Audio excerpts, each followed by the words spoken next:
Hey, everybody, you got Soda here with Music Survival Guide. Kind of exciting because this is the Music Survival Guide podcast.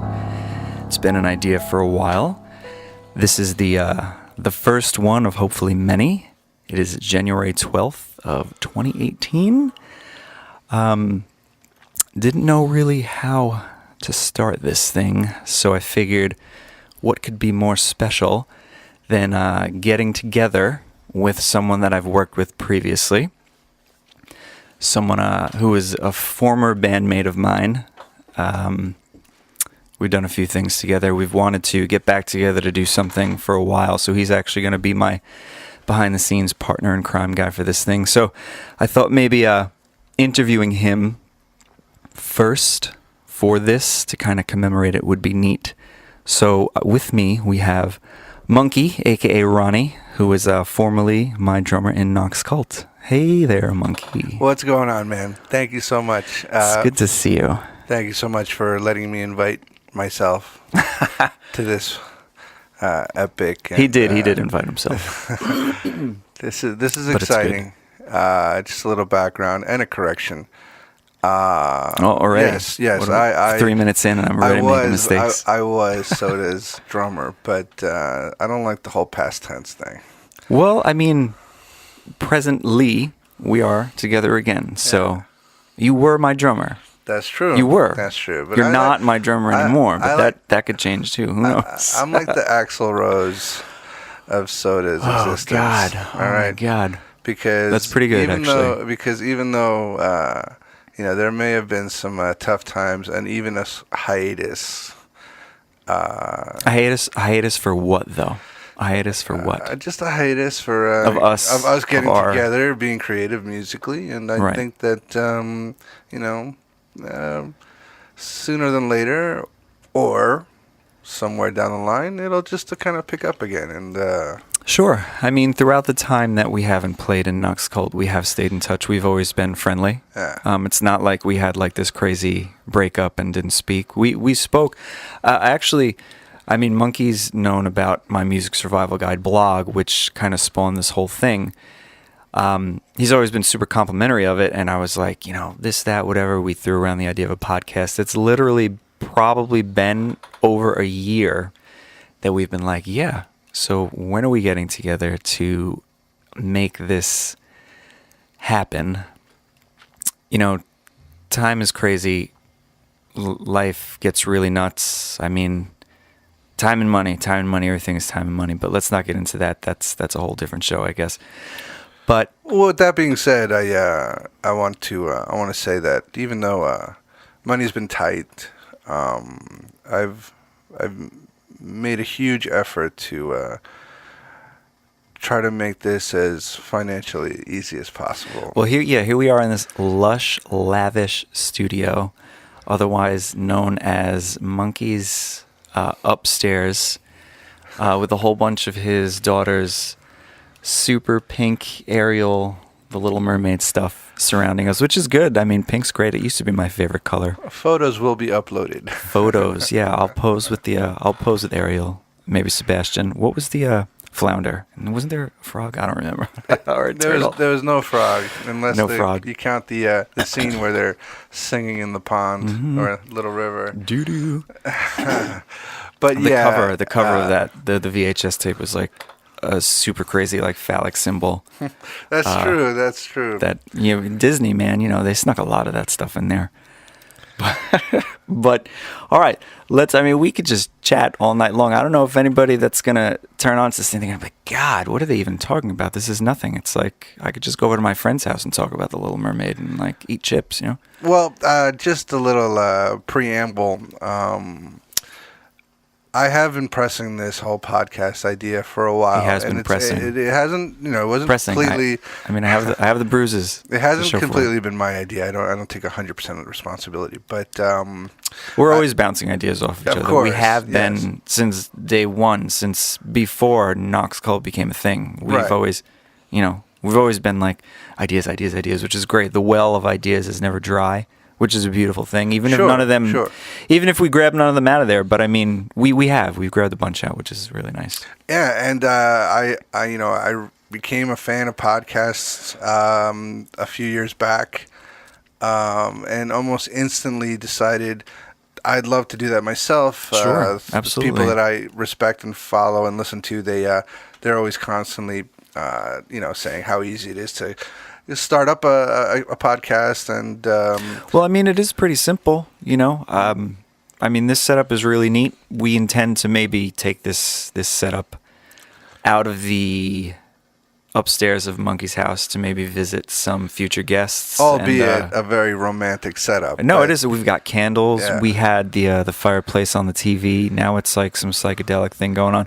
We got some lights on the floor. Yeah, yeah. I mean, it is. It's super romantic. I got my home studio behind me. My daughter's playroom behind Soda. Yes, and, home studio. Monkey's a gadget guy. He's a knob twister for sure. Whether it's pushing people's buttons, or buttons on consoles, mixers, and the such. I'm a fan of knobs. Yeah, we're gonna get into knobs. We're gonna get into a whole bunch of stuff. But let's maybe let's kind of cut to that. So, let's see. I used to be in a band called Emotion Picture. We were a two-piece. We were crazy. I mean, I always say I put my life on the line when I get on stage. I mean, I guess it's kind of true. Emotion Picture for two guys was brutal. I loved it, and it was really good timing for that project to happen for me with how I was feeling. And we happened to play a gig on Long Island with Monkey's band at the time. You were doing covers mainly still at that point, right? Yeah, at the time, Rico and the Rebels, which it was a band that was started back in high school, straight up covers. I mean, Right. It was all covers. You had a we're different talking singer. like And again, we're gonna mid '90s, and then fast forward over 20 years later, and we got back together, and we kept doing the covers. Right. So Rico and the Rebels and Emotion Picture played this cool little gig at this kind of like hole in the wall thing, bar, whatever, on Long Island. Weird stage. You guys asked us to play, or no? Because you knew my drummer at the time. That's right. I got in touch with Terry. So we played. Emotion Picture played. I think we played pretty well that night, from what I remember. It was a fun gig. It was a good gig, and I remember after playing, Monkey, who I didn't know until that night, we met. Whatever. Hey, whatever. And he kind of like comes over and he whispers in my ear. It was really cool. He's like, "If you ever need a drummer, call me." Yeah. And I don't know. Like a year and a half later, when Emotion Picture broke up, when we the last night of Emotion Picture, we had opened for Sponge, a gig that I had been wanting for so long, and it was soured for a few different reasons, but we don't need to get into that. It was great, but it was also disappointing, and that was it for me. I had decided to close that chapter, and I remember this big dude, this great drummer, this guy, Monkey, Ronnie. I was like, how the hell am I gonna get in touch with him? Because he was a great drummer. I mean, his band was impressive. They were good. They were tight. They were good musicians. The singer was great. And I remember Monkey setting up the stage, doing everything, lights, sound, everything. It was impressive, and he played drums really, really well. So I'm like, man, how am I gonna find this guy? So I don't remember how I got your number. I don't remember at all, because I don't even think you were on any social media or anything that time. I knew you as Ronnie. That was it. Yeah, for almost a couple decades. I think real hard to stay away from social media. It's good, but I mean, props to you. I think I sent him a text, maybe, and I was like, hey, this is sort of, remember that time you kind of like romantically whispered in my ear, if you ever need a drummer, please call me. And so I did. So apparently we both made an impression on each other that night, that this relationship started to establish itself. A few weeks later, I was in his car. We were driving around town talking about music, and he was he was a total asshole. You were a total asshole that night. And he firmly established the fact that he was a dick. And I was like, all right, whatever. I mean, he said he's a dick, so we'll see how this goes. I was talking about starting a new project. Did he want to do it? And I was like, I want to do something like like Mineral or the Get Up Kids or something like that, right? Some kind of like, I hate the thing, and I'm doing quotations in the air right now. I hate the phrase emo, but like I guess early emo kind of stuff, when emo was like a real thing, not like these cheeseball bands and things that all popped up. But he's like, no, let's not pin down anything. I was like, all right, whatever. I was like, I don't want to do anything heavy. I don't want to do anything heavy. All right. So we drove around. He took me to like the studio that he rehearsed at, yada, yada, yada. And I was like, all right, I want to, I got one toe dipping in the pool here. I want to take things slow. A week later, we were like, oh, we're going to get into this room. We're going to make some noise. We're going to see what happens. He's like, don't be mad. I found a bass player. I was like, oh, come on, man. Why? What? So anyway, because I didn't want to be motion picture. Here we go. The No, I didn't want to be in motion picture either. I didn't want to have that. I didn't. We were definitely gonna find somebody. But so he's like, I found some angsty kid on Craigslist. I was so excited that I was about to play some very experimental stuff, just from the two shows that I'd seen. Yeah, because we did do another show together, right? Yeah, and then the YouTubing that I'd done. I stalking me. Yeah, please stalk me. Feel my point free. is, Anyone, I please. was so excited, and at the same time, like there was no way we were not going to have a bass. No, of course not. No, I didn't want to do motion picture again either. I mean, I really enjoyed it, but there was definitely time, to do something. I mean, it's just like, the amount of raw energy that just came out of you. I did not want to be the drummer for Jack White. You know what I'm saying? Like I needed some low frequencies, and I knew that first rehearsal was going to be just me and you just complimenting each other, right. And then feeling like we should definitely have a bass player who's just as energetic. Yeah, well, that's the thought. So obviously I did some digging and I found a guy on the internet. Yeah, and Craigslist of all places, which is still actually, creepy or not, there's still a lot of quality on there. Photo is misleading. He was a lot hotter in the photo than he actually was in person. Oh man, he's gonna hear this, and you're gonna get an angry text. You're gonna get an angry text because we are still friends.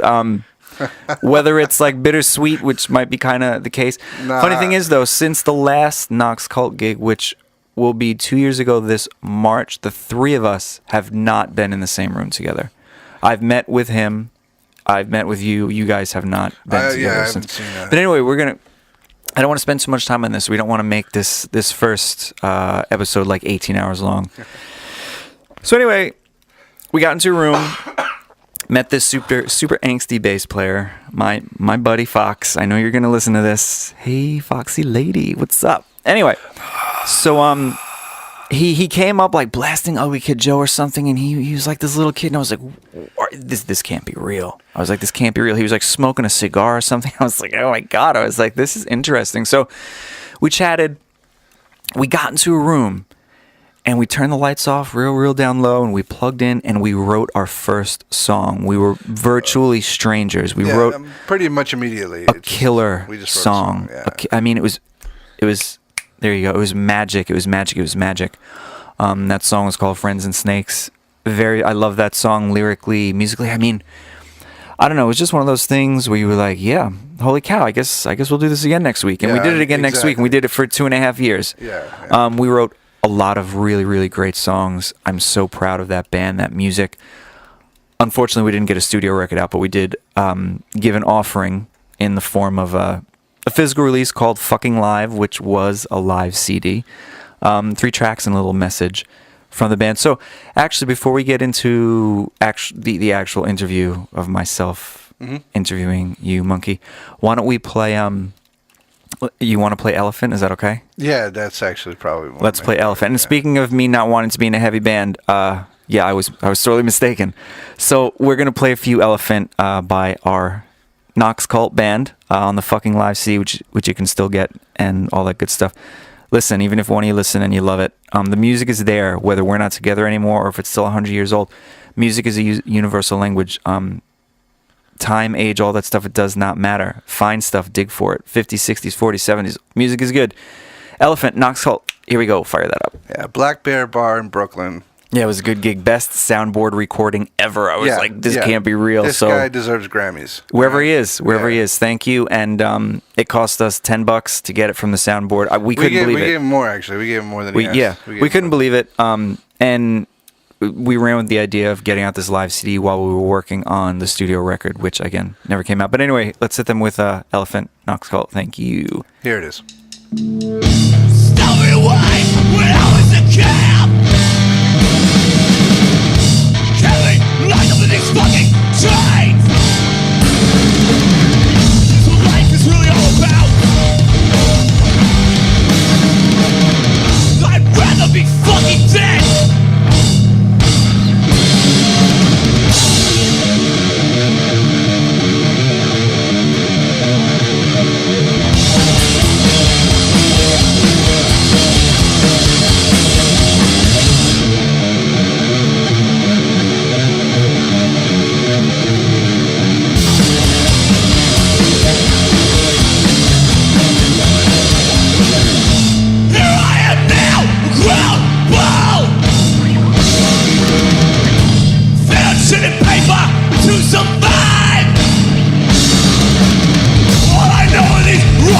Fucking tried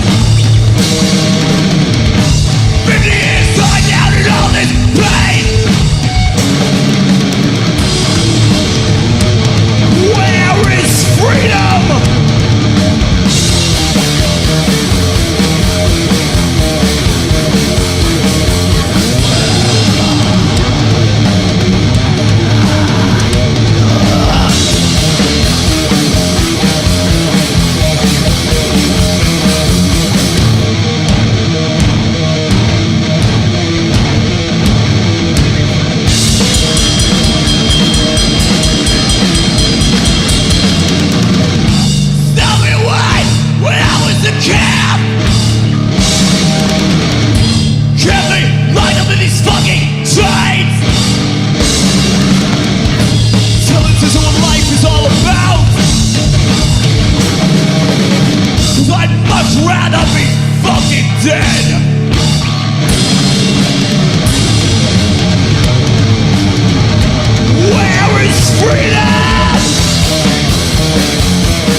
Knox Cult, thank you.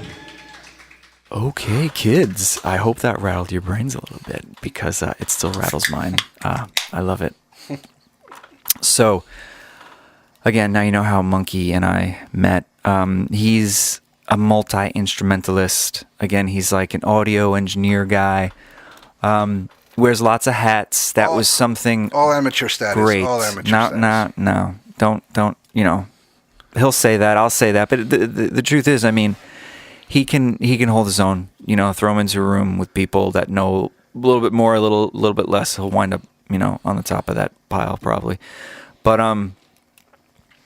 you know how we met. You play a lot of stuff. You tweak some knobs. That was a great aspect to Nox Cult because with the three of us, again, it was a band that brought a large sound to the table. As far as like what we did individually and what we did as a whole, it was really, really great. And as we got further and further into the band, Monkey was like, we were getting like really great samples to complement the songs and intros and outros and like little fill-ins for the live shows. I would even write on the set list at this point like when to talk because we were really, really sticking to the plan as we were making this really great match. And it was just getting better and better and better until it came to a head and we unfortunately ended it. But you are still in Rico and the Rebels, which you told us, which is like a 20-year thing. I know it's 20. No, it's way more than that. it's your family. These guys, and I'm saying it's your family, not that because you're so close, but it's literally your family, and George is like your adopted brother. Yeah. So just a quick. And you're not really a cover band anymore, though. You've transitioned from that. Yeah, actually, which we'll get into also. We've completely just kind of walked away from the covers. You play drums in that. I've been the drummer for Rico and the Rebels, which started out as like a high school cover band. Playing at the prom. This was around 1995. So around 94, 95, myself, George. Who's a guitar player? Yeah. George is cool. Rico. Hi, George. Who was my cousin, my first cousin. He picked up the bass. We started doing, your basic Nirvana kind of just you're getting out there. We all started with stuff. We did all those grunge covers, which was kind of like the in my opinion the heyday of cover bands, because the grunge era was not about crazy guitar solos. It was more about the riff that kind of drove the music, and it was easy for bands. It was easy for kids to replicate. Especially, 14, 15-year-olds in the garage. It was. So it was easy to relate to as like a Gen X or even at that time a troubled kid. There were very few bands covering, Van Halen's Hot for Teacher at that time. You know what I'm saying? Because there was a lot going on there. But we were doing Sublime. We were doing Pearl Jam. We were doing Real Big Fish. You were still doing that. When I'm saying we were all these years later. Yes. Fast forward like 100 years later, we're still doing the same playing covers. the same songs, man. And I was like, God. But no, I had no history on them, so I was like, oh, they were great. Well, put it this way, all right. Our talents individually ranged widely. I mean, I'm not getting into that, but. Yeah, nah, man. Screw those guys. It's about you. Monkey Show. Point is, that is a passion and a love and a family that will never ever go away. Me personally, I went to I lived abroad. Yeah, I want to talk about that though too. Chile. Yes, I mean we could talk. Monkey was in a band there that I didn't know about until sometime into our relationship. We were upstairs. I think we were working on the record. We were just like sharing some music with each other or something. I was introducing you a lot to Nuno Betancourt and his unbelievableness because you weren't too familiar with him. And he was like, oh, I was in this like super big band back in Chile, Popular Mechanics, right? I mean, that is a magazine name, but translation was a Popular Mechanic. And so, I mean, Monkey was this little kid behind a drum kit with these guys that were probably a few years older than him and playing to like 1,000, 2,000, 3,000 people, right? Yeah, I mean... oh, look, he pulled it up on the little screen here. He's such a cheeseball. He's that ready. He's that ready to show off, guys. Just so you know, in our studio, we this is a show? Yes. This place, this is like, I don't know, man. This is like the theater at Madison Square Garden. It's that big. This is like an actual theater, event center. You showed me this gig. This is pretty neat. And, yeah, guys, it's amazing. How do you say it in a... What am I saying? The name of this band, though, this way people can check it out. The band that I was in? The Popular Mechanics. The band that I was in was called Mecánica Popular. Okay. Translated, mechanic, popular, but in English, Spanish, adjectives and nouns are flipped. So right? there's stuff on YouTube, guys. This show in particular is there. You'll see right away because it pans the audience and it's huge. Yeah, I'm looking at it right now. I'm yeah, like, it's come like- on, man. It's like 10, 15. And he's like, ooh, he's got like his dirt stash. About He's going through 20 puberty. 25, yeah, 25 years old. I'm actually playing my drum set, which my parents brought down for me at one point. The cool thing about this show is that this was a 3-night show. All right. Damn, sold out. With Standing two- room only. with, That's it. All those Ronnie Gutierrez autographs out there on eBay. No, I mean, but those there- autographed but there's drumsticks. something very important about this. I joined the band in June of 2003. In September of 2003, I was playing in front of 55,000 people in their national stadium for an homage for this guy named Salvador Allende, who was killed during the government coup, the military coup in 1973. Right. He was the last, basically, elected president at the time, and then the government came in and they just took over for about 15 years. And then after that, they started electing presidents. Democracy kind of took over. But they did have a dictatorship for a long time. The Chilean, the history in Chile for the past 30, 40 years is pretty dynamic. But this Chilean president, Salvador Allende, sorry, I'm slurring my words a little bit. He was a communist. So it was a communist government. It was a communist political party. And of course, the United States at the time, they just funded everything that was to take over communism. So the CIA got involved and they helped this guy Pinochet to overthrow the government, and they eventually killed this guy. These two bands that were these old guys in the videos, Inti Imani and Quilapayún, they were exiled. They were kicked out of the country. And they For were expressing they were themselves, huge. basically, They right? were huge. They were the I mean, biggest things. that's usually the way it works, Yeah, right? they were the biggest bands at the time in the country, and they were kicked out of the country. So they Yeah. went to Europe, and they kind of continued. Super badass. Right, decades later, they come back and they keep their thing going, and they're huge. They're Rolling Stones. Right, for sure. Right. Over there in this So wicked- 5 bands the first night were invited to do covers. We were one of them. We were the only ones that asked to come back the other 2 nights. But there is this thing, especially in this country. There's no money in the music industry down there. There's a handful of people that are Oh, actually. how unusual. There's a handful of people that could probably pay the bills and get by. But I took the bus to the stadium. I took the bus home. I took the bus to So the this is show. like searching for Sugar Man, though. It's- Monkey. it was He's fucking- not big in it's- Africa. He's huge It in was Chile. Just charity. It was So- charity. All right. I mean, people would come up to me literally in the supermarkets and go, "Oh my God, you're Ronnie." Oh my god! Right. And then, But I didn't have money to buy bread that day, So it's yeah. like, you know Well, what I'm saying? that's hey, man. You live by the sword, you die by the sword, kind of thing. It was a very, very awkward and very, very cool situation where I was popular. People knew who I was. People respected me and they adored me, but they did not really grasp the concept of the poor musician. Yeah. Well, I mean, a lot of poor musicians. I mean, there's probably more poor. I mean, you got to be like super famous to really live off of that kind of thing. This kind of thing. It was just a thing. But It was a thing. we're gonna put our social study books away for a sec, and there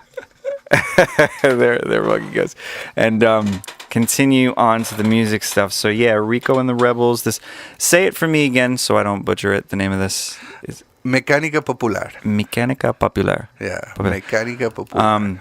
So, and then a few other bands probably the that he singer kind actually, of. the singer actually today, he's actually achieved a very famous status. No, yeah, he looks like he's got it. He's just going, from his little video on the like, side. he's going strong, actually. Good. Beautiful. And I quit the band Props to him. very abruptly. I didn't even say goodbye. It's like a bad breakup. And Didn't you kind of do that with Knox Culture? Oh my God! Here we go, kids! Woo! No, I was actually very. No, very- we didn't. Again, back. Okay, so he did the Mecánica Popular. Oh shit! Rico and the Rebels, which has been an ongoing thing here and there for a long time with his family. And then Knox Cult is definitely more than a blip on his radar. And I'm not saying that because I was in the band. It was an important band. We were a train full speed ahead. We were gaining momentum. But anyway, about the breakup anyway, since I was taking a little bit of a dig at him. Yeah, like the night after our EP release party for Fucking Live, he texted me, he's like, I'm quitting. I was like, what? But I wasn't totally surprised, but it did kind of break my heart at the same time. Anyway, I'm going to put a cough drop in my mouth. I'll just do that. Lick my fingers because they're gross and sweaty. So with Rico and the Rebels, now that you guys have navigated away from the cover song business, you've been recording. I mean, Yeah. is there a thing? Is there something that we can give to these people? Is there a demo? Oh shit! He's got Nox Cult on the screen right now. Pause this. I don't even want to watch this. That's This just all makes right. me sad. I'd love to. Not that I don't love it, but it's I'd love to go into details, and I'd love to make promises, but the recording aspect of You're doing it. You're doing it, right? No, we hired somebody. Okay. Is there's nothing that we can play? Even like a demo, a quote unquote demo, a raw track, an idea, a snippet, something. I'm sure I can find something. Unfortunately, Yeah, this isn't live, so he can maybe dig through the database here. Let's put it this way. I'm gonna let's touch back on this in the next episode because I really want to give it justice. What makes this guy think that he's going to be on the next episode? God, you are so self-absorbed. I can't even believe it. Because he's gonna make a reference to this. No, Monkey's here. The Music Survival Guide podcast is just as much his. As is going to be mine because he's kind of like my guy behind the scenes, but he's not going to be so much behind the scenes. I got some for you guys. So, I mean, this is, I'm not going to give you too much into it, but there was a time when I had a little recording studio in my attic / the second floor of my house. And it was actually really super duper well done. And for I convinced, thank you. The setting that it was in. I was always very impressed by that. I learned... audio engineering, I studied it a little bit years ago. I never quite got it really so much. I was always like the performer guy, the songwriter, lyricist kind of thing. I mean, we all wrote a lot of stuff together in Nox Cult, but I was like the front guy. You know what I mean? Yeah. I liked to go into a room and to be like a second chair in that room while somebody else really manned the desk. And that's what Monkey did when we were recording the Nox Cult record. I learned a bunch of stuff from you, which was great for me. It brought back some information that I kind of forgot, and I learned some stuff. Again, Nox Cult 2 was a thing.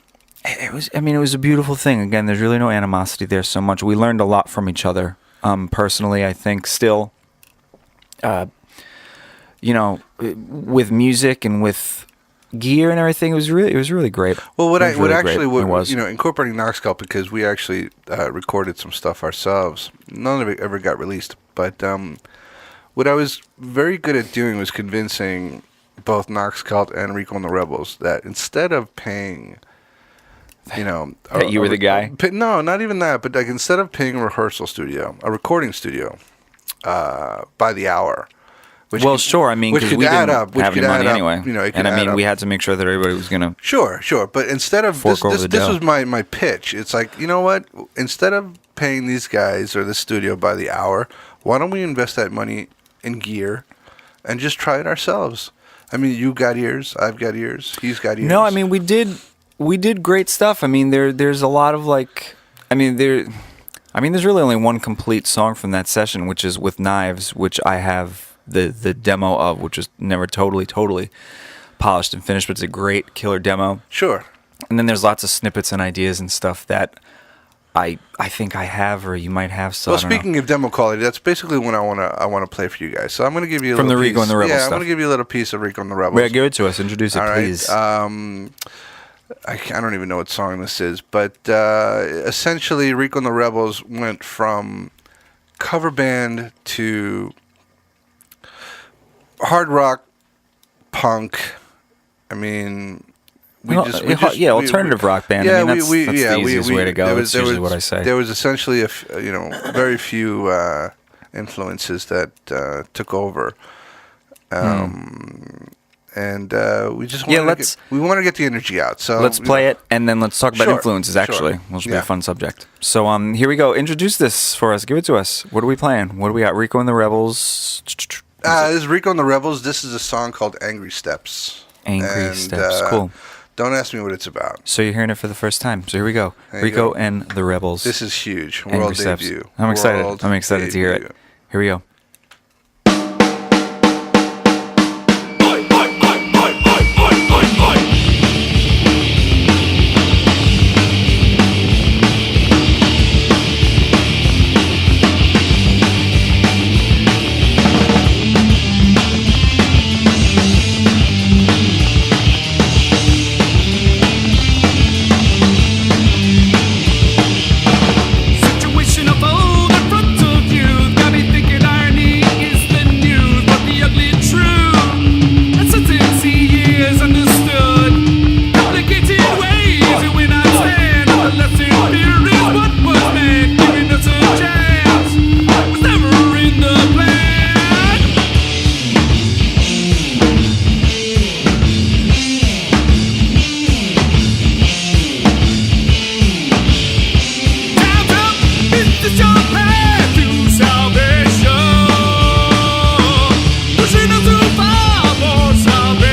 debut of Angry Steps by Rico and the Rebels. I'm happy to give that to you here on the very first episode of the Music Survival Guide podcast.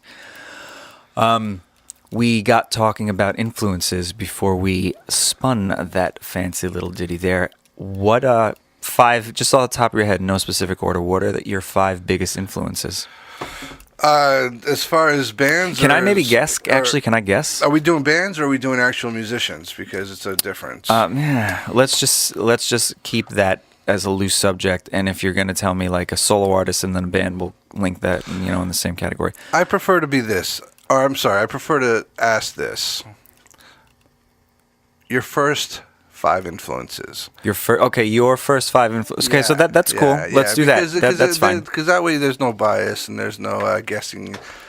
Because to be honest with you, the first album that my dad ever bought me was Guns N' Roses' Use Your Illusion 1.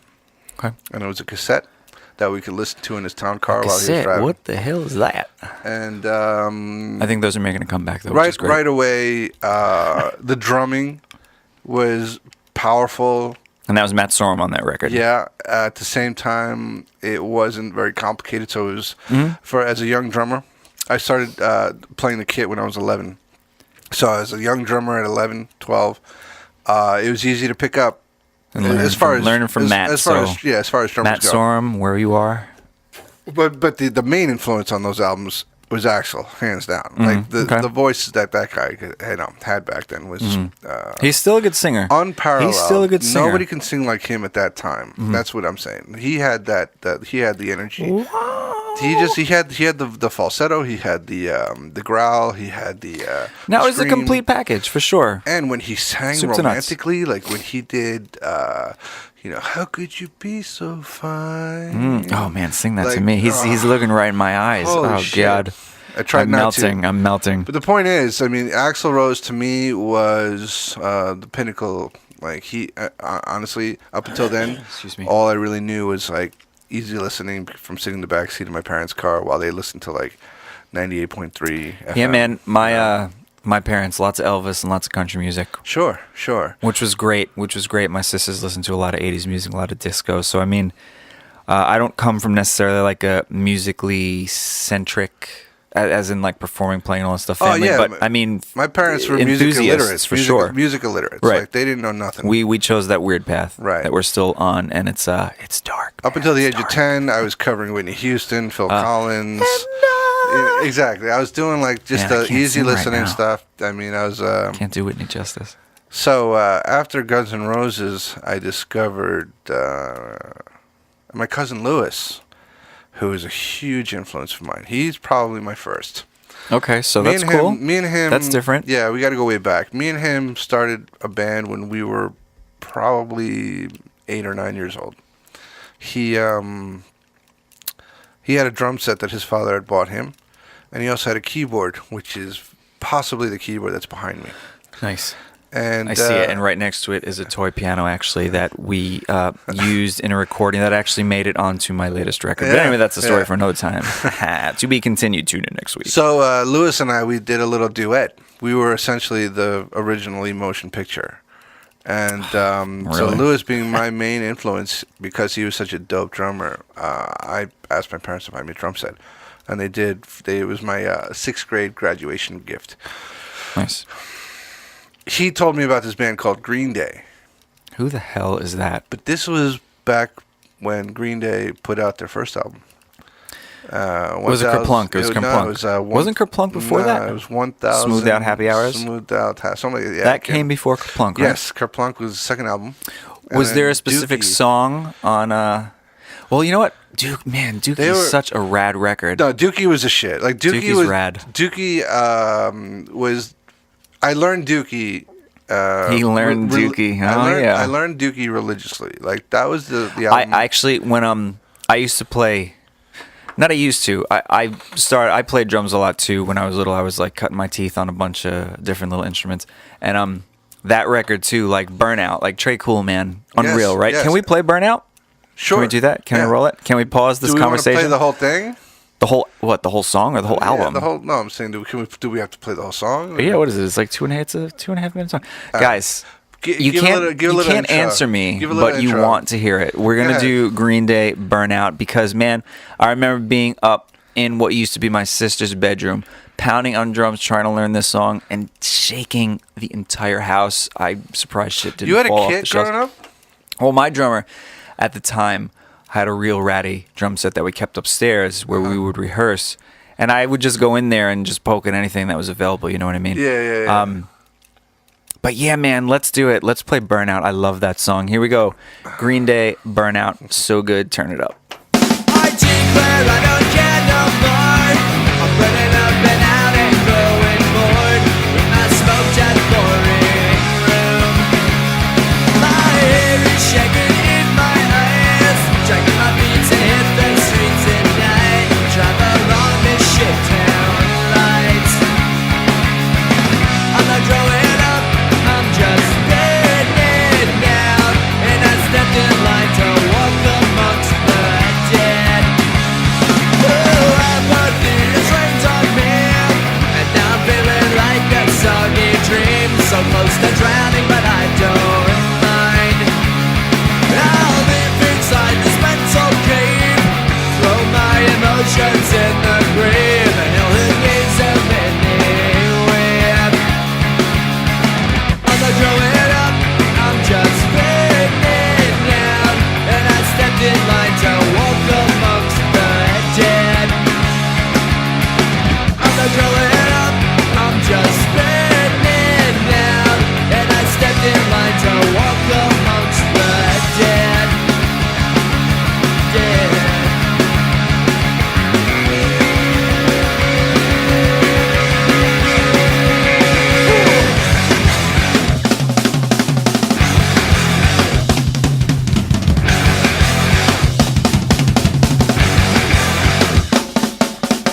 I'm not growing up, I'm just burning down, and I stepped in line to walk amongst the dead.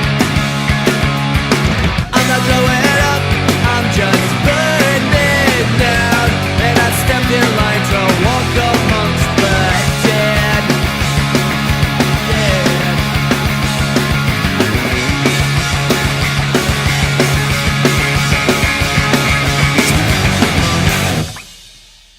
Woo! I just want to listen It's to been Dookie a while. now, It's man. been a while since I've heard that song. To be honest with you, I actually they just put out a best of like God's favorite band, which has all these songs. Oh no, I'm gonna go on record and say Green Day fucking they threw in the towel a long time ago. They started going. They got so Warning was a really good album. Nimrod was pretty good. Like Nimrod- Hitchin' no, a hold Ride. on. Nimrod was a great album. Hitchin' a Ride's wicked. Nimrod's a great album. All right, but Warning is good, man. Warning is good.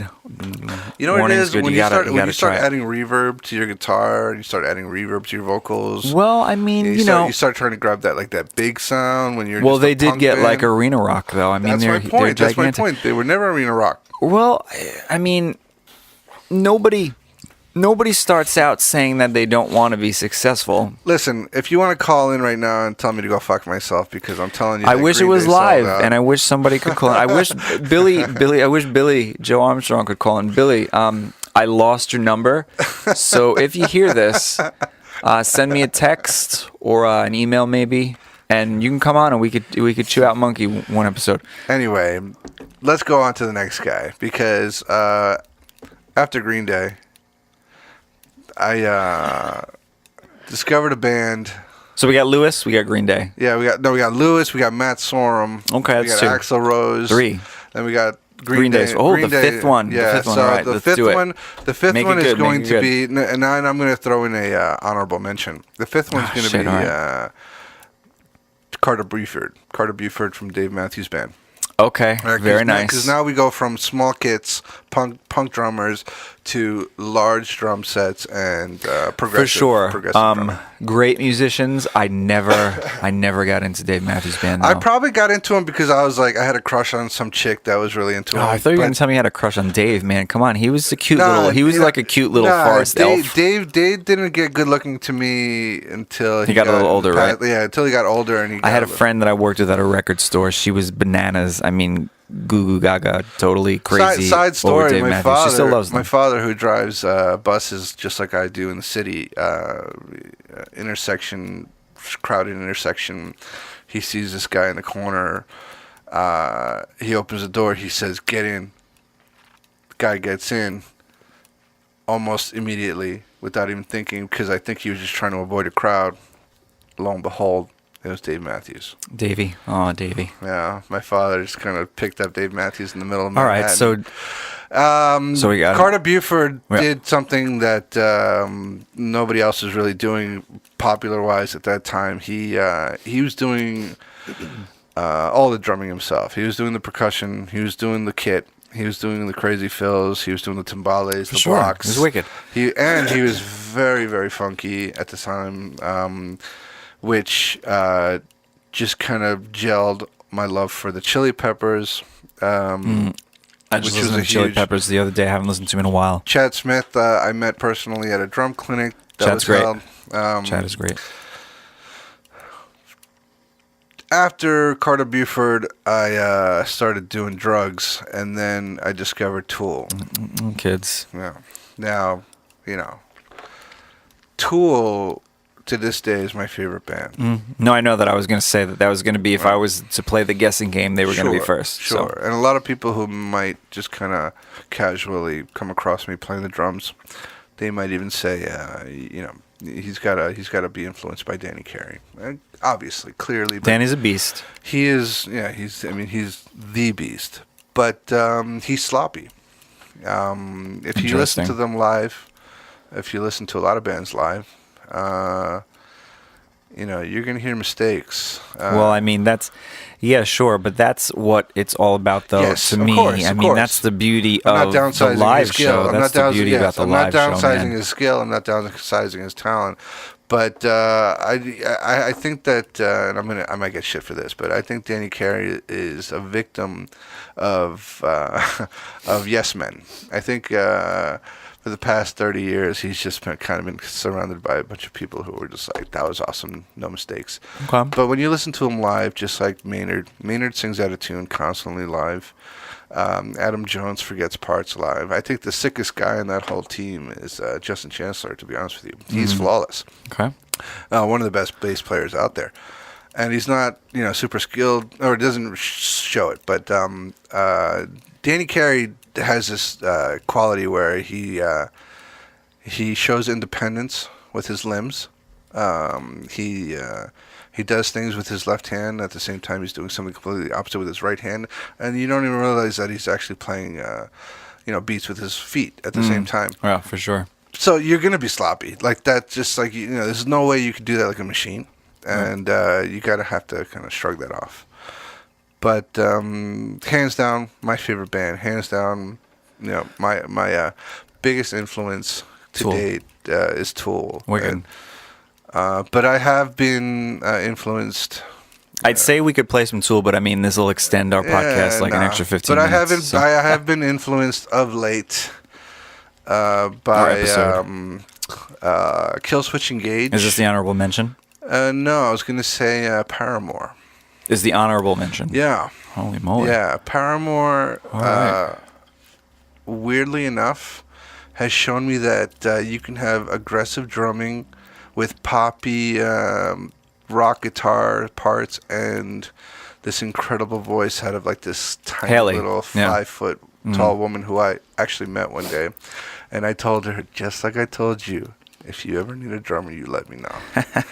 You're not the only one, my friend. I told a few people Oh, that. see, so now it's not I as told special. Jared Okay. Leto that, but he kind of looked at me like I was a dick because he's like, Because Shannon is because of his amazing and it's his brother. brother anyway. Yeah, yeah. But so- okay, so I feel less special than I did 46 and a half minutes ago. The cat's out of the bag. Influences are all over the place. I mean, Faith No course. More. Faith No More Oh, is yeah. at the top. All For right? sure. For me too. I mean, Mike Patton as a singer Yeah. Mike Patton as a person taught me yeah. when I was younger that like it was okay just to kind of let it go. You know?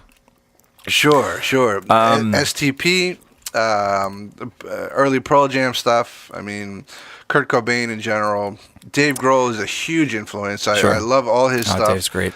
Foo Fighters. I mean, I don't have any of their albums. Man, I love that first record. But I Color can- and the Shape is so great. Then Wasting Light, really good too. One of the more recent ones. I love it. I can watch Sonic Highways, from beginning to end on HBO. What so with all these influence and stuff, currently, I mean, is Paramore, Foo Fighters, what are you listening to like the most at the moment? You know what? To be honest with you, I listen to a lot of podcasting.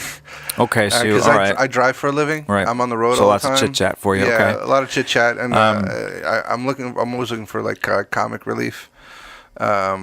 But Pandora, that's really it. Like I put on Pandora, and it's the free version, Well, of course. So it's of just course. playing like You've the got same songs the over ads and over in there. again.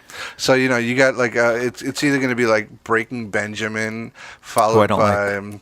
I don't like them. I'm. You know what? I'm a fan of one of their older drummers. So when some of those older songs come on, So I podcasts, listen. all right. What? Podcasts, that's good. Yeah, That's cool. Definitely podcast. I'm a huge fan. I know you love Joe Rogan. Yeah, Joe Rogan Yeah. is king. Okay. It's funny because I was watching that movie Bright on Netflix the other day, and I wasn't sure what to think about it because I'm not the biggest Will Me Smith neither. fan. Oh man, I stop at the Fresh Prince stuff. After That's that, a long like time. That's a long time ago. like parents just don't understand. I'm Yeah. out the door. but Will like in the Smith. first 5 minutes, you learn that like his daughter's name is Sophia, and Well, because- there's a short clip of like one of these like crazy. I don't know what you call them, but like one of these crazy like animal guys, alien dudes. Goblins. Well, it's But like lore. yeah, I mean, but he's it's on- fairy He's centric. on an episode of Joe Rogan, which is and honestly, I don't quote me, but I'm pretty sure he got paid for that shit, and that's I'm probably, sure. that's probably how. So he I was funded gonna say his like new, his new studio. I was gonna spin like, what are you listening to lately? And then you were gonna tell me some cool band. I was gonna say, let's hear a little bit of them. But anyway, let's shine the spotlight back on moi. Well, I'll tell you what I've been listening to lately, and I don't think we have time to actually listen to them. But I was researching molded earphones one day.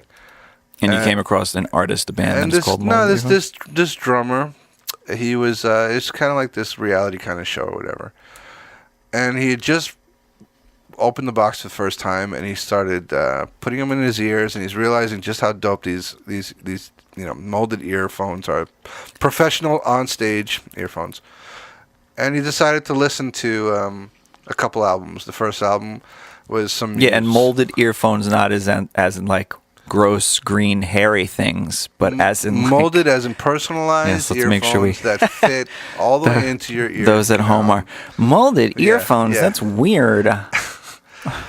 And one of the albums he Moldy. recommended was a Daft Punk album. And I came upstairs tonight to meet And the I monkey, gotta and say- I was shaking my ass right away to I some gotta Daft say, Punk. if you go on my Facebook and you go back a couple days, you're gonna see a couple images of my home studio. The And Facebook, yeah, he's new to Facebook, kids. Monkey's been on Facebook. I'll for tell about you a why. month. I joined Facebook because my daughter started kindergarten, and there is a School Facebook. stuff, There's right? a Facebook page. Yeah, there's School. a Facebook group Nice. that's attached to her school, and I learned that there's things that the school doesn't tell you. And the only way to find out is through this group. And, Right. and like the first thing I learned about was like this lice epidemic. And I was like, fuck that shit.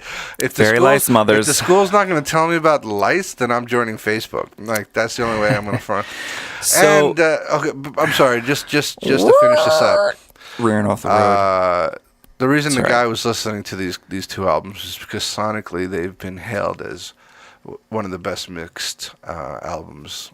In the This past. person that you found. Yeah, this guy through on your YouTube. Yeah. What are these records though? I don't know. I don't know the name. Daft Punk.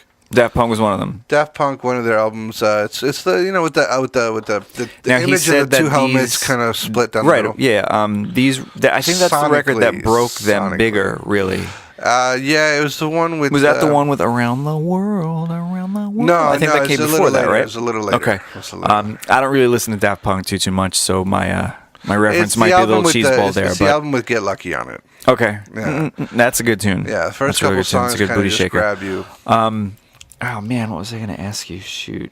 Oh, these records that this guy said are like these perfect records. Was this Daft Punk record? It was the one Daft Punk record, and it was a Muse record. Okay, And, Muse is pretty wicked. The only reason Pretty why he wicked. mentioned these albums is because of the mixed quality. Is because when you get new headphones, and But these or are recent earplugs- records. Oh yeah. To me, from one of my most favorite, treasured, loved bands of all time, Jellyfish.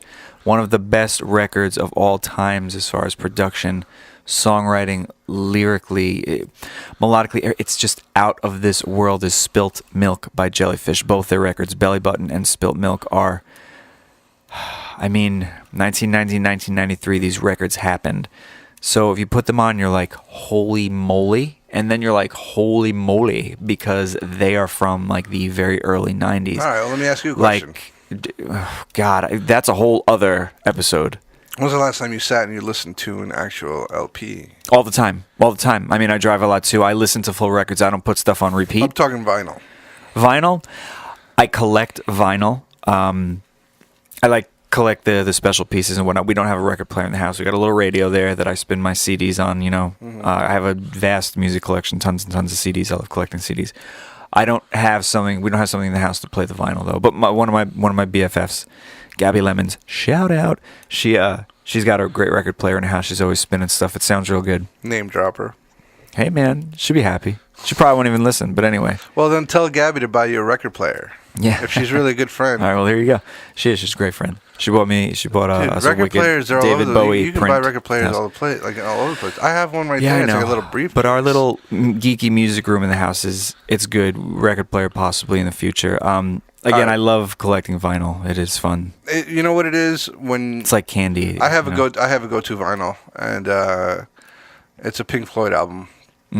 I was never the biggest Pink Floyd fan, but Me neither. my wife and me my neither. daughter went away for a while, and I got my hands on some shrooms, and had a little personal trip party, and listened to this album. I threw on Electronic Sheep on YouTube, and I just kind of fell in love with this album. Way That's later two than drug most people. references from you. We definitely can't get Dare to sponsor this episode. That's out the window. Well, so let me cross that off with my little pad here. Dare can give me a call because I have some ideas on how to improve their. Oh dear. Yeah, Here we go. anyway. All right, kids. By the way, we're looking for sponsors, folks. Yeah. Segue. Yeah, you have some fancy water that we could, Yeah. drink while we do our thing. I've got some water filled with one whole lemon as I reach for it on the floor so I don't spill stuff all over the gear. But So for those of you who don't really know soda's as clean cut as they come. I'm a straight edge vegetarian. He's got a bunch of tattoos. Some of them are shitty. Some of them are awesome. But he doesn't drink alcohol and he doesn't eat meat. He's a vegetarian. He's way too skinny. Yeah, he used to be skinnier. But he's got this voice that kind of grabs you. It's a very nice, friendly, almost hipster. Oh shit! Almost hipster. I think that's where we're gonna lose people. But I it's mean, not, I have scruff. I don't have a beard. It's not pretentious though. It's never All right, good. pretentious. Good, well, He thank doesn't you. make you feel inferior. I don't ever want to do that. So thank He's you. always trying to get info out of you, or trying to. I'm squeezing him like I squeezed that lemon an hour ago for my Yeah. water. But I wanted to say this real quick because I don't know how much time we have left. But Yeah, we're trying to actually, for those of you that listen, we're trying to keep this thing under an hour, and I think we're about 6 or 7 minutes away, and I wanted to talk about a few more quick things. So let's see what we can do. wanted to. If it's longer, it's longer. Whatever. That's They're okay. just, the This people was- that are listening. I mean, you've been here the whole time. You may as well hang out for another 10 minutes. I actually approached Soda about this podcast with a different idea. And it was a really, really great idea. But I just, when I started the Music Survival Guide blog, and man, I did so much really cool writing for that thing, and I just wanted to grow it as a brand or a thing or whatever, turn into like a YouTube channel, a podcast, just a whole bunch of stuff, because I wasn't necessarily playing in a band at that time, which was an okay thing. I'm still not playing in a band, which is also kind of an okay thing. But yeah, Monkey, go ahead. You had a cool idea. Well, it was what fun. I'm- It was what I'm a neat saying is idea. I liked the title was great. I wanted That could still be a thing too. Who knows? look. Everything's possible at this point. That's right. And remember that. everything is possible. First of Everything all, is with the possible. huge Anything success is of this possible. episode for 1, sure. it's going to explode. Like those I mean, 23 downloads. I mean, shoot. exponential. Something that was actually always been clear in my mind, and I mentioned this a couple times ad nauseum, but one of the main reasons why I want to sit in front of a microphone is to improve my communication skills. And yes, I know you All did right. say that I, yesterday just to me. I about pitched that. an idea to Soda where it would be him and I, and we'd be the stars. And the idea, and the Superstar. podcast would be called "The Artist and the Asshole." It's a great title. I love it. I've kind of have a reputation of being a dick. We discussed that A little at bit the top briefly. of the hour. Anybody who knows me, Self-professed. they might tell you that they'd throw themselves in front of a bus for me. They might tell you they would happily throw me in front of a bus just to save their lives. They might say, Or just because.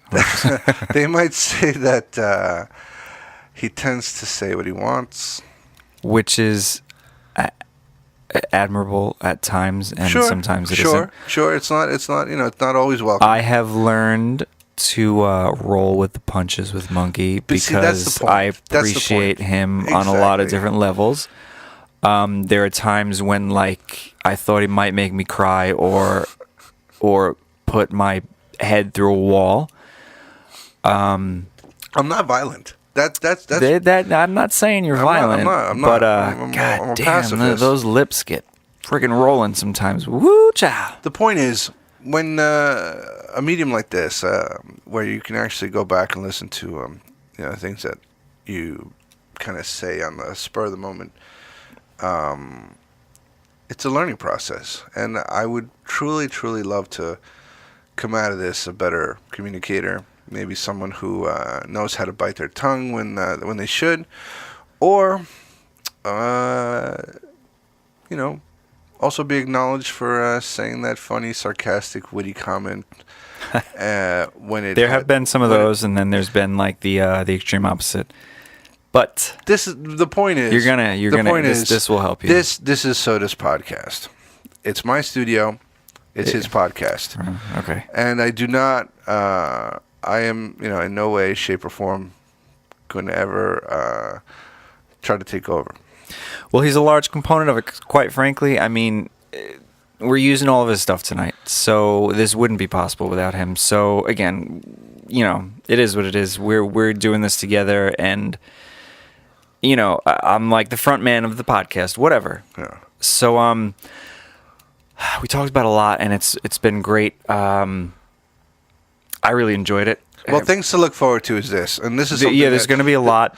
This is something that I have to look forward to. The situation, the setup that we have here is literally Portable. completely portable. Yeah, we're gonna. Okay. Speaking of that, I'm gonna start to get out there soon after we listen back to this and kind of. We don't need to really clean it up. I don't think it's necessary. We're gonna maybe poke a few things in here and there. We have some intro music, outro music that we're gonna use. That is mine, which I have to. Not that I have to say that, but I'm excited to do that. And Monkey's cool; he's totally on board for that. But yeah, I mean, if you want to hang out with us, come here. We can come to you.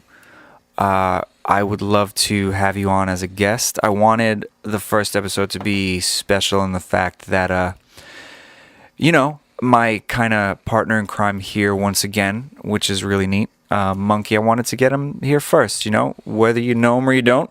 You know him a little bit more now. Super talented. Lots of fun, can be a real pain in the ass, but I mean, that's most people.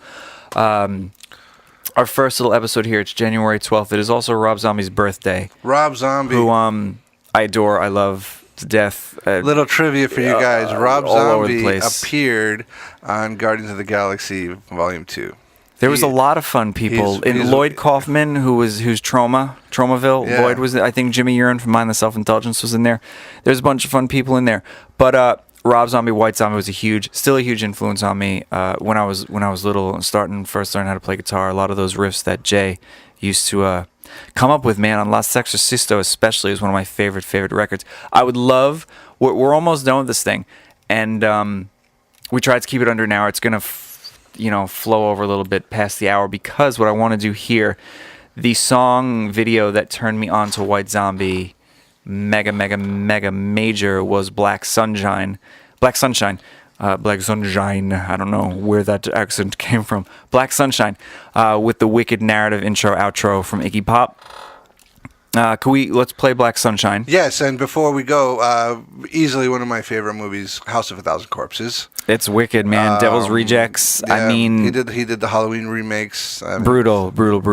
Really? I mean, God, man. Rob Zombie, we're gonna get you. We're gonna hang out. We're gonna come to you, and we're gonna set this little table up, and we're gonna chit chat, and it's gonna be fun. And we're gonna do a great just so interview. everybody understands, We're reaching when I for the mean stars here. portable, I mean portable. If we have to set this thing up on the rooftop of the Empire State Building, we can. I'm afraid of heights, so we can probably not. Okay, but so Mount Everest in the Well, pick one, man. basement. I'm telling you, man, we could battery power this thing and still in outer space. Everything Speaking will of heights, work. right? You know? But anyway, let's do Black Sunshine.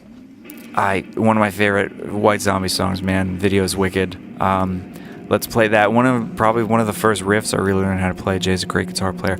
So here we go. Black Sunshine, White Zombie, off of one of my favorite records, La Sexorcisto Devil Music Volume 1. As I throw up my horns, here we go.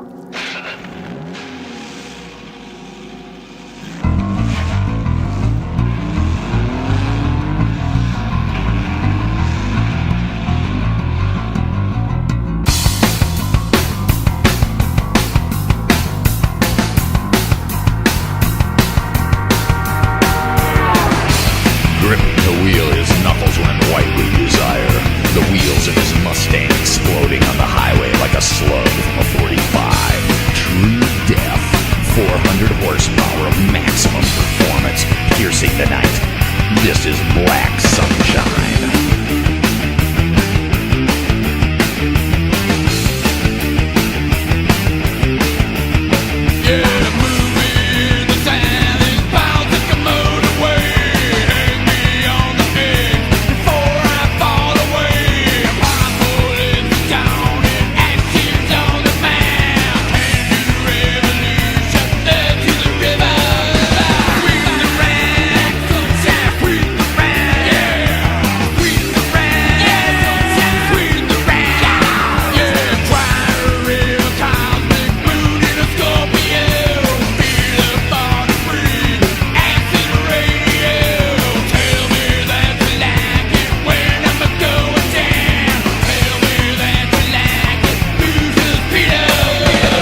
gonna wrap this up. Monkey's throwing up some more horns for me. He was holding them up.